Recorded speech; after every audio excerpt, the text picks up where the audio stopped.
Hufanga's a treasure, man. The dude, I don't know. We were pretty big on Hufanga. And so seeing what he's doing now, I never predicted this. I never thought it was going to be this, but it's going to catch up. He's going to have some misses where he judges on, a pick six, misses it with the pump fake, goes deep. It's coming. It's only a matter of time, right? Yeah, I mean, whenever you play an aggressive style, you live with it and you have big plays, and every once in a while you get burned. You're just hoping you don't get burned in key pivotal situations. But Yep. someone right now, a coach right now, looked at that and said, "Oh, he's willing to take a chance. Next time we're going to have that tight end go up the field and try to throw that over the top, and Ooh. it'll happen at some point. But right now, I love Hufanga's instinctual nature, and I think he can make a lot of really big plays for this team. And I'm loving it so far. I love that he jumped the route. I probably went crazy after that moment. That was huge. It was, man, when was the last time? Well, I guess anytime we play the Rams, that's what we do. But it's I don't know, man. I want to play this clip. This is Huff breaking down the pick six himself, but it was just different. It was just Well, different. they set it up different ways. It's not just two. I think it was 2x2, and that's it. Different times they'll go 3x1, put cup at one, cup at two.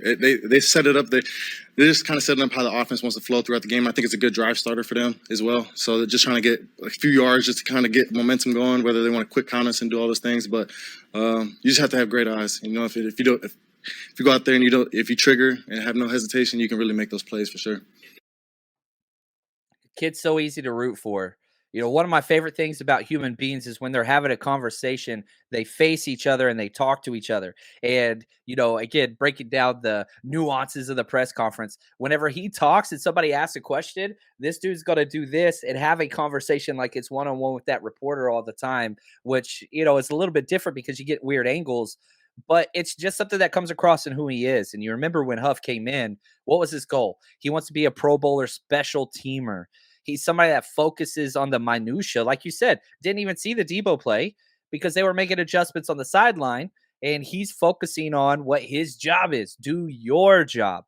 Um, I don't know, man. I freaking there's just certain things that with this team I just fall more and more in love with. Josh, I love this comment. He says Bosa is the perfect guy to maintain composure if you are on a sinking boat or any other crazy situation. And you know what? What's interesting, Bosa has been doing all of the pregame pep talks all the way back since last year when the run started. And his big thing this year was not only composure, but energy, because he went back and watched the NFC Championship game, which we lost, and talked about how the defense was just playing with a different energy then, and that he hadn't seen it to this point. Um, we sure as hell saw it this Sunday or Monday. We saw it Monday night, don't you think? Yeah, the defensive line got after it, and I think D'Amico Ryans did a good job of putting them in some key situations where they could run stunts and things up front. But they were executing at a high level because a lot of people see, Bosa come around and make that huge sack, where he ends up being a backpack for a second on Stafford and then throws him down. What they don't see is that the other defensive line players did something to make that happen. They pulled an offensive lineman one direction, and you see it after the play. Bosa goes up and thanks each one of them for the great play before they run off the field.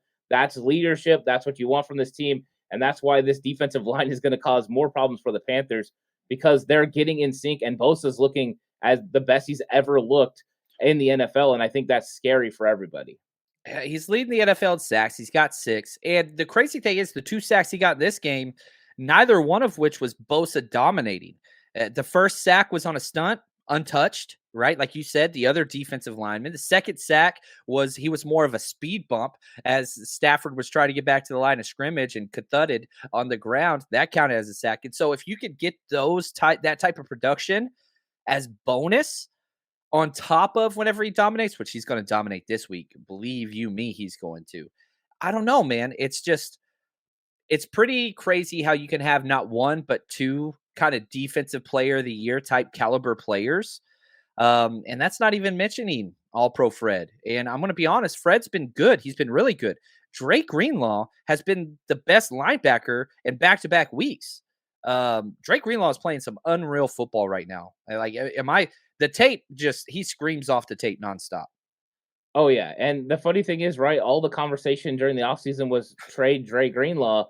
And I was like, no, don't trade him. We got 3 good linebackers. Why? And now they've got him under contract for 2 more years, which is awesome because there's no way at the end of the year they would have been able to sign him to the contract that they already signed him to, because that recognition, the play they run outside on the sweep to Cam Akers, he's in the middle of the field and he gets downhill in a hurry, finds his open window. Backside backer on that play. He was backside. Was so nice. It's so nice. And those are things that sideline to sideline speed doesn't equate to a lot of linebackers in this league. But with him, it was recognition and it was full go. It's like, Hufanga said, pull that trigger and go. And that's exactly what he did. Yeah, Dre has been a sure tackler, which he always is. But now he's making big time plays behind the line of scrimmage. And those were the things Azeez Al-Shire has always been praised for, is those flash plays. If Greenlaw can add that to his game too, because he's always been consistent, he's going to start getting that recognition and be one of those guys that should be last year I called for Pro Bowl Dre. Maybe we'll get that this year. If he continues to do, I mean, I don't know where the tackles are. I want to look this up. I don't want to do this while we're talking, but I do want to figure this out because he's got to be near the leaders, just in tackles. I mean, the dude is he's tackling like a madman, isn't he? Like, I don't know. I'm not going to have time to pull this up. I don't want to mess this up, but man, I want to see it because I think that he really is. He's all the way up there. He has to be on tackles. Let's see here. Dre Greenlaw. Yeah, there he is. Look at him. He's 8th. He's 8th in the NFL in tackles right now. So if you look at, that's just solo tackles.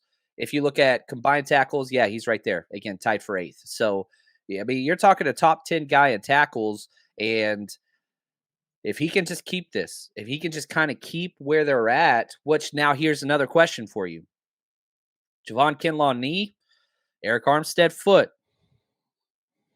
Yeah, it makes me nervous. It really does. Missing those 2 guys means your rotation changes. Of course, you have Hassan Ridgeway and Kevin Givens who have been playing really well, and I'm very thankful to have them. But I like them a lot as guys coming in as part of the rotation. That's how you kept the strength. With it being Hyder, Hugh, and those guys, it's a little bit different. Those guys are a little bit lighter. They're not as strong. They're not as, at run stopping ability is just not as good. So I don't know what they do. Of course, they can bring up Hicks from the practice squad. I didn't think his film looked great a couple weeks ago against Denver. I thought he was okay. But I don't know. He let it out there, which was nice, but it's like, what do you do? If Armstead and Kinlaw are going to be out for a significant amount of time, I would probably look to make a move. But if they're going to be back here in a couple weeks, or you feel like Armstead can go, I probably wouldn't do anything and just stick with the guys I got. That's the question, which we're not going to know. The good news is neither Kinlaw nor Armstead have gone to IR. Neither has Trent Williams. So that's important because if we can get them back within a month, I'm not, here's the crazy thing. I'm not too worried about Carolina or Atlanta. If anybody's suspect, keep them out. I understand CMC is incredible, but unless he has 175 plus total yards, it's not going to be enough because the quarterback play is just so bad. The O-line play is so bad. So I'm not worried about this week.